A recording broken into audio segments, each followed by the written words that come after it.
Bonjour, Michel de Pixapicture. Aujourd'hui, je vais vous parler d'un photographe, un portraitiste, mais dont les modèles sont très spéciaux.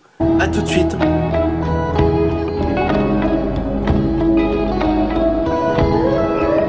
Ce photographe, c'est William Wegman. C'est un photographe américain qui est né en 1943 dans le Massachusetts. Alors c'est à la fois un peintre, un photographe, il fait des photos de pub et tout ça, il est assez reconnu. Et comme photographe, surtout publicitaire, et aussi comme peintre. Et alors il va se passer un événement très bizarre, c'est que un jour, sa femme arrive avec un petit chien dans les bras, et elle lui dit, voilà, j'ai ramené un chien à la maison. Et lui, il est absolument contre, parce qu'il dit, ça va être terrible, il va foutre le bazar dans mon studio, moi je veux pas de chien dans la maison, c'est pas possible et tout ça. Bon. Alors ce chien, c'était un braque de Wehrmacht. Alors sa femme insiste, et d'un commun accord, il décide de tirer ça à pile ou face. Pile, le chien reste à la maison, face, on le ramène au chenil. Et alors, il lui-même raconte un truc assez incroyable, c'est que sa femme lance la pièce, pile, le chien reste. Alors lui, comme il est quand même un peu de mauvaise foi, enfin celui qui le dit, hein, il dit non, mais tu l'as mal lancé, là c'est pas bien, il faut recommencer. Et alors elle recommence, et paf, c'est encore pile. Il racontera qu'ils ont fait 5 fois l'essai, et 5 fois, la pièce est tombée sur pile, donc 5 fois le chien devait rester à la maison. Donc, voyant ça, il est obligé d'accepter le chien dans la maison. Et alors il va se passer quelque chose d'assez extraordinaire, c'est que ce chien va tomber plus ou moins amoureux de ce photographe, hein, et il va le suivre partout, et notamment quand il faisait des photos, il l'amenait dans son studio, et il était toujours fourré au milieu des appareils photos, comme s'il était là, et il se montrait comme devant l'appareil, comme s'il avait envie qu'on le photographie. Alors bon, William Wegman, ça l'agaçait un peu, mais bon, voilà. Lui aussi commençait à avoir une relation avec ce chien qui était quand même assez incroyable. Et alors un jour, il devait faire une pub. Et alors, il installe tout, et au moment de shooter, paf, le chien se met devant l'appareil, là. Et alors, voilà, ben, il fait une photo avec le chien. Alors, je ne sais pas exactement qu'est-ce que c'était derrière, en fond. Et alors, au moment où il y a le client qui vient pour voir un peu les résultats, il montre tous les résultats, et puis il lui montre, il dit, tu vois, regarde, à un moment, il y a le chien, il est venu se mettre au milieu, là. Et donc, le client dit, mais ça, c'est extraordinaire, il faut garder ce truc-là. Et donc, première photo, première publication de ce chien avec William Wegman. Alors du coup, William Wegman, va le nommer, va l'appeler Man Ray, le chien, bien sûr, comme il admirait ce photographe. Donc voilà ce chien nommé Man Ray. Et une collaboration va s'installer petit à petit, toujours dans le jeu, parce qu'en fait, ce chien, il avait envie qu'on le photographie. C'est lui-même qui raconte, il n'a pas bien compris. Alors, pour plaisanter, il commence à lui mettre un chapeau sur la tête, il lui met des vêtements, enfin, il fait des trucs incroyables. Et le chien pose. Et alors, ce qu'il faut savoir, c'est que les braques de Wegman, pardon, ce sont des chiens de chasse, des chiens d'arrêt. C'est-à-dire qu'ils bloquent devant le gibier. Ils sont capables de se bloquer. Et alors là, pour la photo, c'est extra parce que justement, au moment où il allait faire la photo, le chien se posait comme ça et bougeait plus, et ça lui permettait de faire des photos de ce chien. Alors, il va commencer à faire des photos, il va se prendre au jeu, en même temps, le chien va se prendre au jeu. Alors, le problème, c'est que ils vont commencer à faire quelques photos, et le problème, c'est que Man Ray ce chien va mourir. Et il attendra presque 6 ou 7 ans, je crois que c'est en 82 qu'il est mort, et en 86 qu'il va reprendre un autre chien. Et ce chien va avoir des descendants, et etc., etc. La famille de braque de Wehrmacht chez William Wegman va s'agrandir, et il va donc commencer à faire des photos un peu d'ensemble avec plusieurs chiens, les petits, les grands, etc., etc. Alors à l'époque, il était en contact avec la firme Polaroid aux États-Unis, Et le studio Polaroid avait un appareil qui faisait des Polaroids qui faisaient 20-24. Alors c'était un énorme appareil, et donc il propose à William Wegman de venir faire des photos de ses chiens avec cet appareil, parce que on n'était pas encore vraiment à l'époque du numérique, hein, très fort, et donc il disait lui que le problème c'est qu'avec les chiens il fallait photographier très vite, et le problème c'est que avec les argentiques ils ne pouvaient pas attendre quelques heures ou même quelques jours de voir le développement, de voir le résultat, d'où l'intérêt de cet appareil Polaroid. Alors ça faisait un plan film très beau, hein. On avait le résultat en 1 ou 2 minutes et ça lui permettait de voir exactement le résultat. Alors le problème c'était évidemment, c'était un original, c'est-à-dire qu'il ne pouvait pas recadrer, il ne pouvait pas corriger les couleurs, il ne pouvait pas corriger l'exposition, donc s'il se plantait, il fallait recommencer. Alors il va faire plein de photos comme ça. Et alors, parce que là, je suis en train de regarder un papier, parce que j'ai envie de vous dire tous les chiens, les noms des chiens qu'il a photographiés, toute la famille de Braque de Wehrmann. Parce que là, donc en 82, il y a Man Ray meurt, et en 86 arrive Fay Ray. Voilà. Et Fay Ray va donner naissance à beaucoup d'autres chiens, notamment Batina, Croquis, Chongo, plus tard, leur progéniture, le fils de Batina, le fils de Chip Boden, la fille de Candy, Boden, etc., jusqu'en 2004. Voilà, donc il va se retrouver avec une bande de chiots. Alors lui qui ne voulait pas de chien, du coup, il se retrouve avec une meute de chiens chez lui.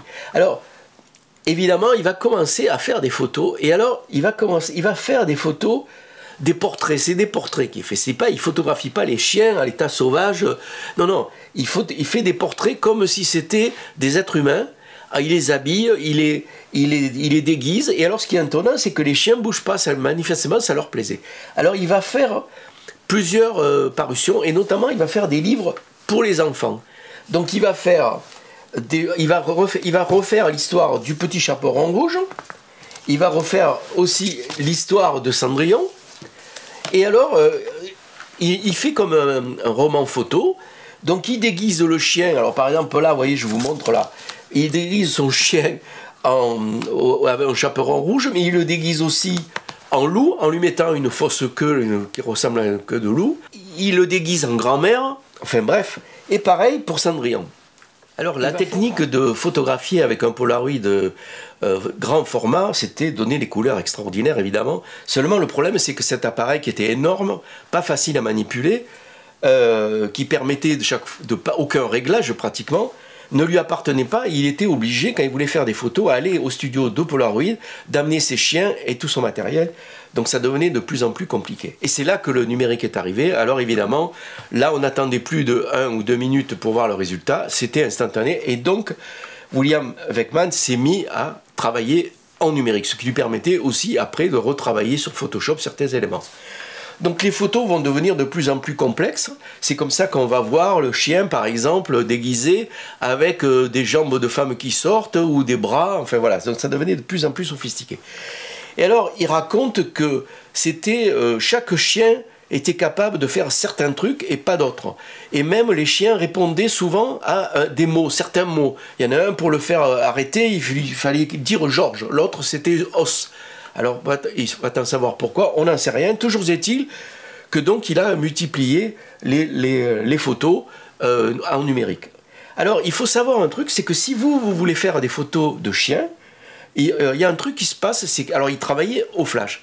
C'est que quand vous balancez un flash sur quelqu'un, souvent il va réagir, il va être surpris, peut-être il va fermer les yeux, mais par contre les chiens, et ça marche aussi pour les chats, il semblerait qu'ils ne réagissent pas, qu'ils ne voient pas le flash, ou alors que le message de l'œil, de son œil au cerveau soit pas assez rapide pour qu'il ait le temps de réagir, ce qui fait que si vous balancez un flash sur la gueule d'un chien ou d'un chat, vous verrez, il ne va pas bouger, comme si il se passait rien, comme si... Donc ça c'est quand même assez super, parce que du coup vous pouvez faire des photos de chiens et de chats, après tout sans les perturber et sans les voir faire comme ça par exemple. Voilà, donc je vais vous montrer quand même un peu quelques photos qu'il a faites. Alors déjà, pour les enfants, vous avez ce livre. Alors ça, c'est en anglais. Hein, le petit chaperon rouge. Alors, vous voyez là, voilà. Alors, voilà. Donc, vous avez toute l'histoire avec, vous voyez là, toute l'histoire. Alors, vous voyez la grand-mère. Hein, la grand-mère, c'est évidemment son chien. Et puis, vous avez le loup. Enfin, bref, c'est toute l'histoire du petit chaperon rouge. Après, vous avez, pareil, là, vous avez Cendrillon. Voilà, pareil. Alors, vous voyez, il mettait une perruque. Hein. Vous voyez, c'est marrant, hein. Voilà. Voilà, toujours le chien. Alors, il y avait des décors, hein. Alors, vous voyez, c'est quand même assez super, hein. Assez sophistiqué. Et puis, le chien, ben, vous voyez, avec le croco sur le dessus, là, c'est assez drôle. Alors, voilà, bon, il y a plein de photos, hein. Et puis après, il y a un livre qui est intéressant, c'est aux éditions textuelles. C'est un livre écrit par William Ewing. Donc c'est William Wegman, Être humain, donc c'est en français. Alors c'est intéressant parce que il raconte comment il faisait les photos, il y a une interview et il y a plein de photos. Alors là vraiment il y a des photos extraordinaires. C'est classé un peu par catégorie, alors cubiste, enfin ouais. Et là ça devient très surréaliste. Vous voyez, c'est quand même incroyable. Hein, voilà.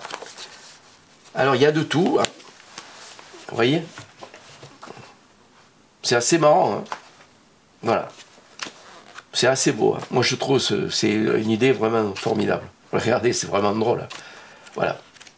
Alors, ce qui est bien, c'est que à chaque photo, à la fin, vous avez la légende hein, en français, et aussi, ce qui est étonnant, vous avez le nom du chien qui est le modèle. Donc, vous voyez, il traitait ces chiens comme des êtres humains, des modèles. Voilà. Donc il y a les photos de Mandré, puis il y a toutes les photos de toute sa flopée de chiens. Vous voyez, je vous remontre encore ça, c'est assez super. Voilà. Voilà, alors, justement, je voulais vous dire quelque chose au niveau des chiens. C'est le moment des fêtes. Alors peut-être il y en a qui vont avoir la mauvaise idée d'offrir à leurs enfants comme cadeau de Noël un chien. Alors il faut savoir que si vous achetez un chien aux enfants, enfin, parce ce chien il va vivre, il va devenir un des membres de la maison, et vous allez le garder au minimum 10 ans, voire 15 ans. Et un chien, c'est quelqu'un dont il faut s'occuper non-stop. Notamment, il faut le sortir tous les jours. Et puis un chien, même là, les braques de Vermont, ils ont l'air cool, mais il faut faire attention, parce que même un petit caniche peut devenir un animal dangereux. Dans une famille, il y a un truc qu'il faut absolument faire attention, c'est que si vous accueillez un chien dans votre maison, il faut que le chien, vous établir une hiérarchie, parce que les chiens, c'est des animaux de meute. Donc il y a une hiérarchie, donc c'est vous en haut, et lui dans le dernier échelon, même les enfants, même les petits. Moi je me souviens, quand j'étais gamin, on avait un berger allemand énorme, et donc c'est mon père qui était le leader, hein. Après, il y avait ma mère, moi et ma sœur qui était toute petite. Et quand ma sœur réprimandait le chien, qui était énorme et elle est toute petite, le chien, il baissait la queue, et les oreilles, là, il était plus ou moins terrorisé par ma sœur qui avait que 4 ans, parce qu'évidemment, on avait établi une hiérarchie où il était le dernier maillon de la chaîne. Sinon, si par malheur, le chien commence à monter dans la hiérarchie et à arriver en haut, là, vous risquez d'avoir des gros problèmes, et notamment savoir aussi que, je le répète, même un tout petit chien, ça peut devenir un animal dangereux, ça peut mordre, ça peut devenir dangereux, ça peut mordre les membres de la famille, mais aussi ça peut mordre les gens dans la rue ou tout ça, donc faites attention.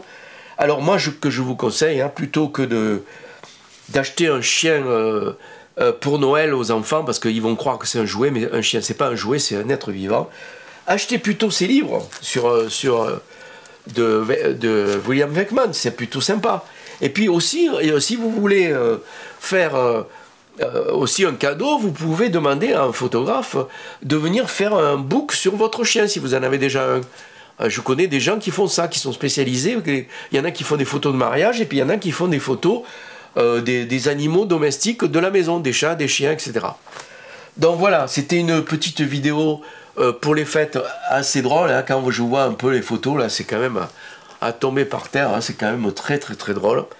Voilà. Donc, ce que je vais faire, évidemment, j'ai parlé des chiens, mais aussi je ferai un truc sur les chats. Notamment, il y a des grands photographes qui sont spécialisés un peu dans les photos de chats, notamment, par exemple, Anne Sylvester, qui a fait des photos sublimes de chats.